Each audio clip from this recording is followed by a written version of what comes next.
Some cars are loved by everyone for being stunning to look at, or amazing to drive, or just because they make nice vroom vroom noises. I mean, we're all just dumb humans after all. Huh?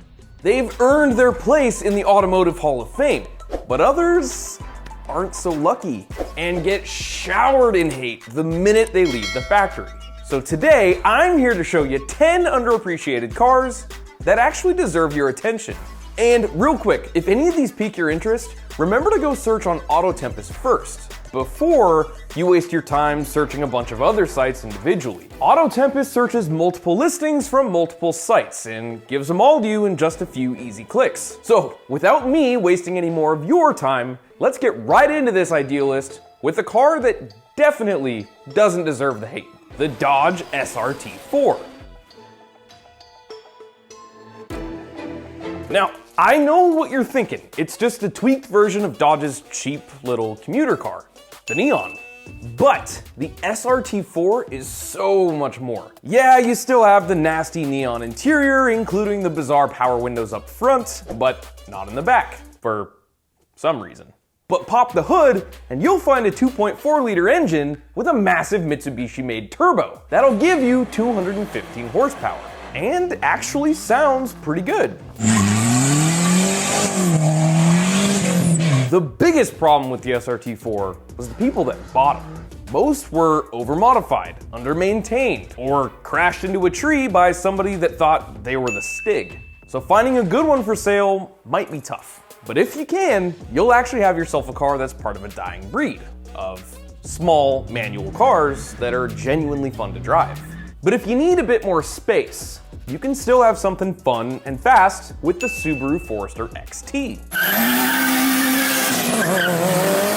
Fast SUVs are everywhere these days, but if you cornered too hard in your SUV 20 years ago, there's a really good chance you'd end up on your roof. Who remember those rollover warning stickers on sun visors? Well, things started to change in 2004 when Subaru stuffed their 2.5-liter turbo Boxster engine into the Forester to create the Forester Xt. With 210 horsepower and a ton of tuning potential. This was an SUV that did all the practical SUV stuff while also being relatively quick and fun to drive.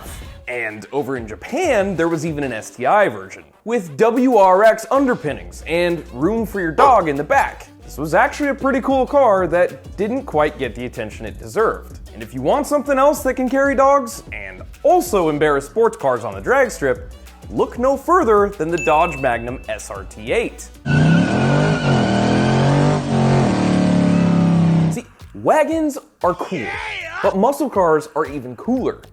What? So combine them together, and you should have something truly special, right? Well, turns out nobody actually wants to buy such a car, as Dodge found out in 2008, when they sold just 239 Magnum SRT8s. And in that same year, they sold over 17,000 Challengers. And honestly, I don't know why more people didn't buy them.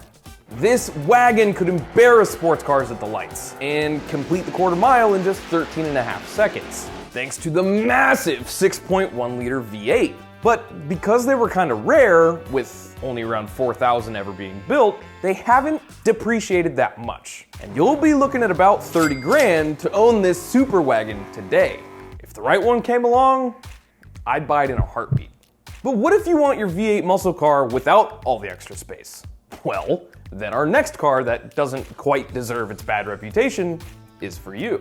The C4 Corvette has been ridiculed for decades now, mostly by people that say it hasn't got the beautiful classic looks of the earlier models or the power and the performance of the newer generation cars. But looking back now, the 4th generation Vette actually looks pretty cool with that wedge-shaped design. And sure, it's slow by today's standards, but it wasn't that far off the competition back in the 80s. And the later ZR1 that came along in 1990 could get you to 60 in 4.5 seconds. That's about the same as a brand new Supra. So next time you see a C4 Corvette, just remember that it's not as bad as everyone says, and it's probably as fast as whatever you're driving. Just ignore the interior though. That genuinely is one of the absolute worst ever. But the C4 styling ain't for everyone. So something that's a bit more understated and a blank canvas to go crazy with aftermarket parts with is the Infiniti G35. The G35 Coupe might seem like just another fancy Nissan, but take a closer look and you have all the ingredients for a fun sports car. The G35 is based on the same platform as the Nissan 350Z, and with the V6 mounted way back in the engine bay, you get close to a 50-50 weight distribution. Combine that with 300 horsepower and the optional 6-speed manual, and you have a great little sports car for as little as $7,000. And then once you have it, why not go to infinity and beyond? To infinity and beyond! With some more power, lower suspension, nice wheels, and have a seriously cool project car. But one thing that Infiniti can't give you is that wind in your hair open top experience. Well, not without some major modifications. So if you want a small, two-seat convertible sports car, you might be surprised that Pontiac could have exactly what you're looking for. Most of you have probably completely forgotten about Pontiac and Saturn. After all, most of their recent cars were nothing more than rebadged Chevys. But in 2004, they turned heads when they unveiled the Solstice when they unveiled the Solstice that's hard to say. When they unveiled the Solstice Sky. This was basically America's version of the Miata, with 2 seats, rear-wheel drive, and a manual transmission. Oh, and by the way, if you want to save the manuals, click up here and grab yourself one of our best-selling t-shirts. The Solstice was a sales success when the order books opened in 2005. But by 2008, production stopped, and everyone just kind of forgot about GM's little sports car. But if you were thinking of picking up a Miata anytime soon, the Solstice might actually be a less well-known alternative. Now, another unusual car to come from the General in the mid-2000s was the Chevy Ssr. Have you ever wanted a 2-seater convertible sports car that's also a retro-inspired pickup truck and has a 300 horsepower V8? I didn't think so. But Chevy made one anyway in 2003, and I have no idea who it was targeted at. But there is a part of me that kind of wants one. Call me crazy, but the car world needs more weird creations like this instead of the roads being filled with dull sedans and SUVs. So if you have an extra 20 grand to spend, buy one of these. And give us all something cool and interesting to look at when we're stuck in traffic.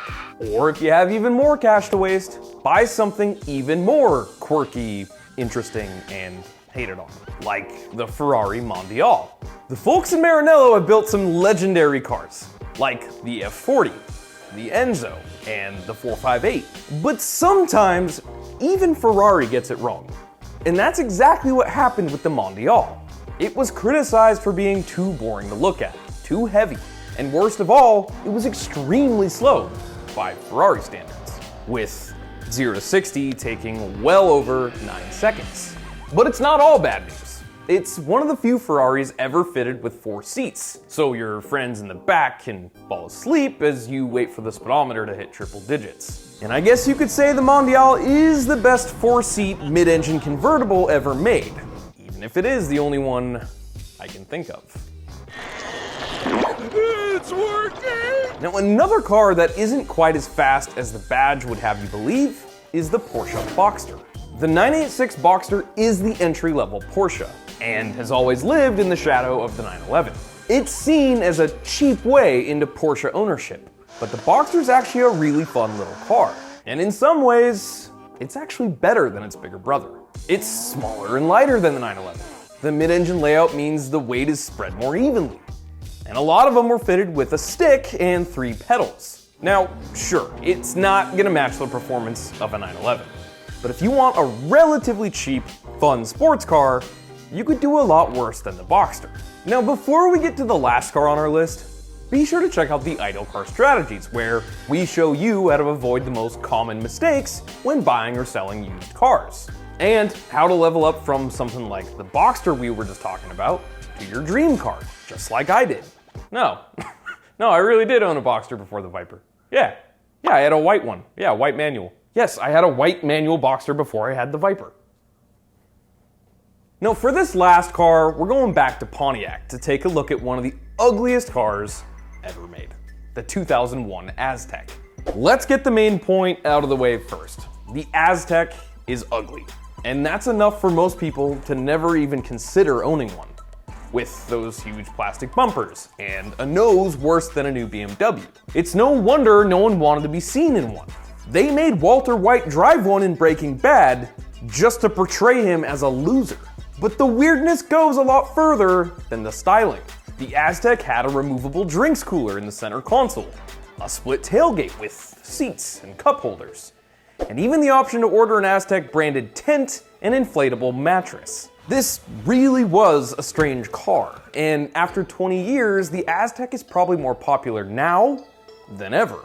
But no matter how practical it might be, it's hard to get past that awful styling.